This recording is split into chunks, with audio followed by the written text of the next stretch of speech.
আজ কলকাতা প্রেস ক্লাবে ডিরেক্টরস অ্যাসোসিয়েশনের পক্ষ থেকে একটি সাংবাদিক সম্মেলনের আয়োজন করা হয় এবং সেই সাংবাদিক সম্মেলনে উপস্থিত ছিলেন অভিনয় জগতের ডিরেক্টর সহ আরও বিভিন্ন ব্যক্তিবর্গরা এবং তারকারাও। কি বললেন তারা, চলুন শুনে নেব।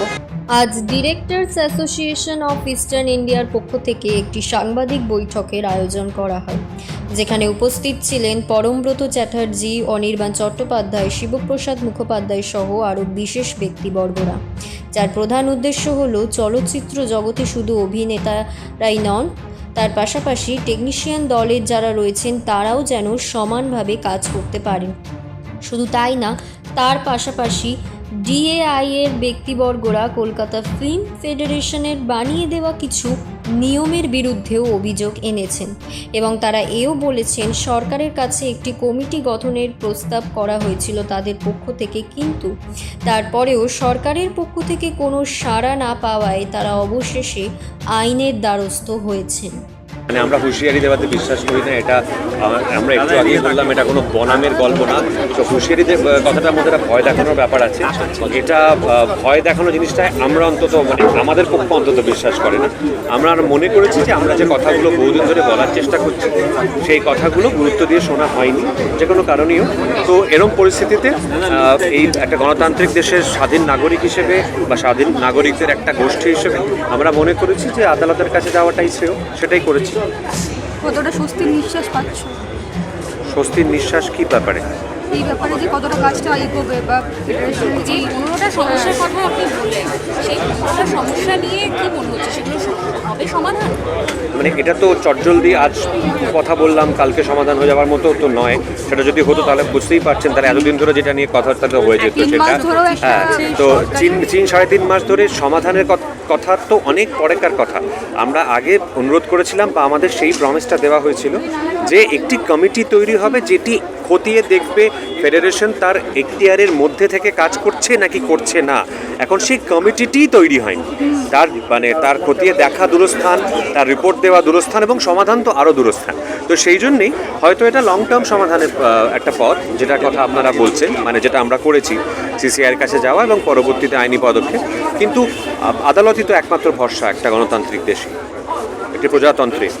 পরমদা এবং কবিতা যে কথাগুলো বললেন, এই পয়েন্টগুলো পড়ার সঙ্গে সঙ্গে ওরা যেগুলো যোগ করলেন তাতে আপনারা আশা করি সকলেই বুঝতে পারছেন যে আমাদের এখানে এই কথাগুলো এই সময় বলা অত্যন্ত গুরুত্বপূর্ণ বা প্রয়োজনীয় এই কারণে মনে হয়েছে, কারণ আমাদের মনে হয়েছে যে গোটা বাংলা ভাষার ফিল্ম ওটিটি ইন্ডাস্ট্রিটাই একটা খুবই সন্ধিক্ষণের মধ্যে এসে দাঁড়িয়ে আছে, যাকে বলা যেতে প্রায় খাদের কিনারে এসে দাঁড়িয়েছে। এখনই যদি কোন রকম একটা সমাধান সূত্র আলোচনার মাধ্যমে হোক, প্রতিবাদের মাধ্যমে হোক, কোন রকম একটা ব্যবস্থার মাধ্যমে একটা সমাধান সূত্র যদি না বের করা হয়, তাহলে এ ব্যাপারে আমরা এখানে যতজন আছি এছাড়াও বেশ কিছু লোক আছেন যারা এক প্রকার নিশ্চিত যে আর কোনোভাবে হয়তো এই ইন্ডাস্ট্রি যেটাকে আমাদের পরিচিত সেটাকে হয়তো সুস্থভাবে বাঁচিয়ে রাখা যাবে না।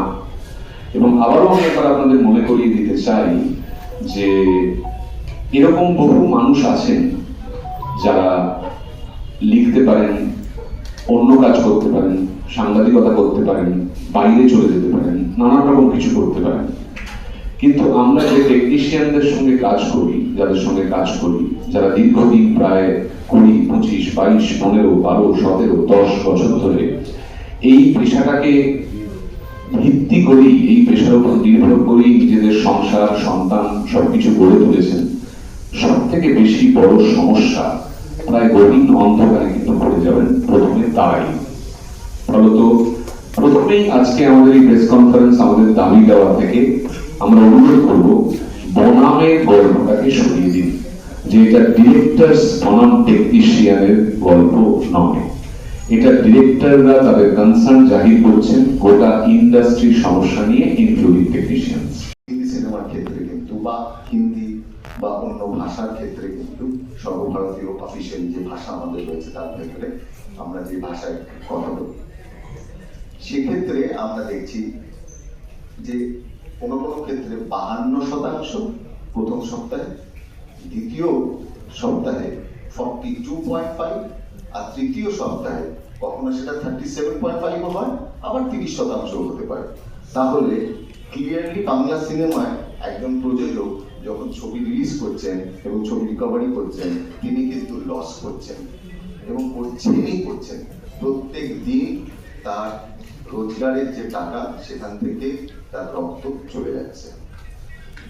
এবার চলে আসি আমরা যে হলে আপনাকে শো দেবার ক্ষেত্রে যে জায়গাটা হচ্ছে। আমাদের এখানে শো দেওয়ার ক্ষেত্রে আগে ছিল টোটালি আপনাকে একটা শো দেওয়া হবে।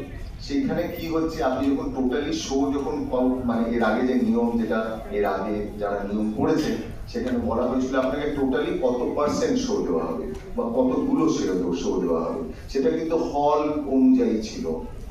আমার বক্তব্য সেটা কিন্তু স্ক্রিন অনুযায়ী হওয়া উচিত। প্রত্যেক দিন কিন্তু যেরকম ভাবে সিনেমা চেঞ্জ হচ্ছে, ঠিক তেমনি ভাবে কিন্তু আমাদের ডিস্ট্রিবিউশন সিস্টেমটাও চেঞ্জ হচ্ছে। আজকে কিন্তু বিভিন্ন একটা থিয়েটারে কিন্তু স্ক্রিন বেড়ে যাচ্ছে। সেটা কিন্তু একটা রিজিনাল মানে আমাদের রিজিনাল যে থিয়েটার, যেগুলো আমাদের আঞ্চলিক থিয়েটার, সিঙ্গেল থিয়েটার আছে, সেগুলোকে যখন কনভার্ট করা হচ্ছে, যেখানে দুটো শো বা মানে দুটো স্ক্রিন বা তিনটে স্ক্রিন, সেক্ষেত্রেও কিন্তু ভাবা উচিত যে কত সংখ্যক শো পাবে। আমার মতে সেখানে তো অগ্রাধিকার নিশ্চয়ই দেওয়া উচিত বাংলা সিনেমাকে। উৎসবের মরশুম যখন হয়, আমার মনে হয় এ নিয়ে নতুন করে বলার দরকার নেই। দিওয়ালির সময় আপনারা জানেন যে বহুরূপীর বা অন্য বাংলা সিনেমার ক্ষেত্রে কি ঘটনা ঘটেছিল। তার কারণ রাষ্ট্রীয় ভাষাকে আমাদের হিন্দি ভাষার যে সিনেমা যখন রিলিজ হয়েছিল, তখন সেই সিনেমা অগ্রাধিকার পেয়েছিল, বাংলা সিনেমা সেই জায়গা পায়নি। যে তিনজন অত্যন্ত সম্মানীয় মানুষ আমাদের কলিগ, তারা স্বতঃপ্রণোদিতভাবে মাননীয় মুখ্যমন্ত্রীর কাছে গিয়ে একটি কমিটি তৈরি করার প্রস্তাব করেছিলেন, আমরা তখনই তাদের বলেছিলাম যে খুব ভালো কথা এটা আপনারা করলেন, কিন্তু এটা যে করলেন এটা কিন্তু আমরা ফল দেখতে চাই। একটা এই ফল যদি দেখতে না পাই, তাহলে ওনাদের যে প্রমিসটার ভিত্তিতে আমরা আমাদের ওই কর্মবিরতি তুলে নিয়েছিলাম, সেই কর্মবিরতি তুলে নেওয়ার কিন্তু কোনো মানে থাকবে না। এবং সেটার জন্য এরা তিনজন, মূলত যে তিনজন স্বতঃপ্রণোদিতভাবে গেছিলেন মাননীয় মুখ্যমন্ত্রীর কাছে, তারাই কিন্তু অ্যাকাউন্টেবল থাকবেন। এটা তাদেরকে আমরা ক্লিয়ারলি বলেছিলাম, অত্যন্ত বিনীতভাবে তাদেরকে বলেছিলাম, এবং তারা বলেছিলেন নিশ্চয়ই এর বিহিত একটা হবে, আমরা 3 মাসের মধ্যে একটি কমিটি তৈরি করে রিপোর্ট দেবো। কিন্তু সেই অ্যাজ সুদেশাদি পয়েন্টেড আউট, দাদা ভাই একটুখানি ফোনটা যদি কথাটা একটু আসতে বলা যায়, তাহলে আমরা তো মন থেকে কথা বলছি, একটু কথা বলতে সুবিধা হয়। ধন্যবাদ। তো বলেছিলেন যে এর একটা নিশ্চয়ই বিহিত হবে এবং একটি রিপোর্ট জমা পড়বে এবং সেখানে সকলের সঙ্গে কথা বলা হবে। সেখানে ফেডারেশনের যারা নেতাবর্গ আছেন তাদের সঙ্গেও কথা বলা হবে, যারা পরিচালক আছেন তাদের সঙ্গেও কথা বলা হবে, প্রযোজকদের সঙ্গে কথা বলা হবে।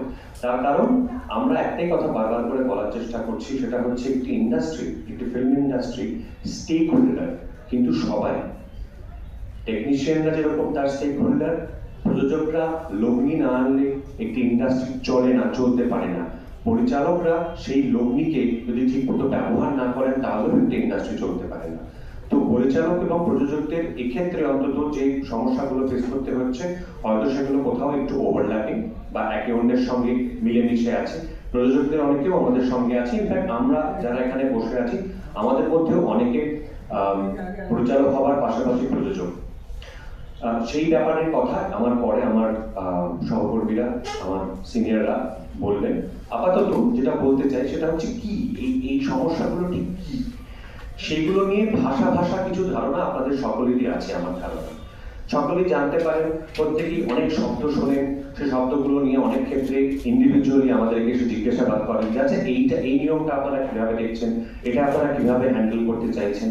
কিন্তু আসল জিনিসটা কি, আইনত কি এখতিয়ার একটি ট্রেড ইউনিয়নের, একটি ফেডারেশনের আইনত এখতিয়ার কতটা, কি সে করতে পারে একটি ট্রেড ইউনিয়ন, কি করতে পারে না, এবং কি হয়ে চলেছে, কি করে চলেছেন এই ফেডারেশন, সেইগুলোর একটা বিস্তারিত ডিটেইলস আপনাদের দেওয়া প্রয়োজন বলে আমাদের মনে হয়েছে। সেই প্রসঙ্গে আমি শুরু করছি প্রথম থেকে যে নিয়মগুলি। একটি কথা আপনারা প্রায়শই শুনবেন, যেটা অলমোস্ট ফেডারেশন দ্বারা জিনিসটার উপর একটা অফিসিয়াল শিলমোহর অলমোস্ট মারা হয়ে গেছে, সেটাকে বলা হয় গুপি শুটিং। বিগ নিউজ, সবার আগে সবার সাথে।